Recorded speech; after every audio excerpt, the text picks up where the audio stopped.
دیکھتی آنکھوں کو اور سنتے کانوں کو السلام علیکم۔ بسم اللہ الرحمن الرحیم۔ اللہ تعالیٰ انسانوں کو مشکلات اور پریشانیوں وغیرہ میں اس لیے مبتلا کرتا ہے تاکہ وہ گناہ اور نافرمانی والے کاموں سے رک جائیں اور توبہ کر لیں، جیسے اس آیت میں اللہ فرماتا ہے، اور ہم نے پکڑا انہیں عذاب میں تاکہ وہ رجوع کریں، باز آ جائیں۔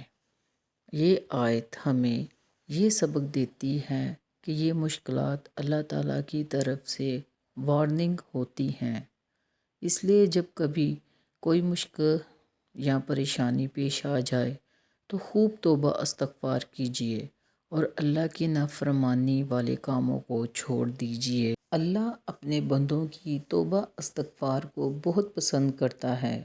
جو دل سے توبہ کرتا اللہ اس کے راستے آسان کر دیتا ہے، بے شک وہ اس پر قادر ہے۔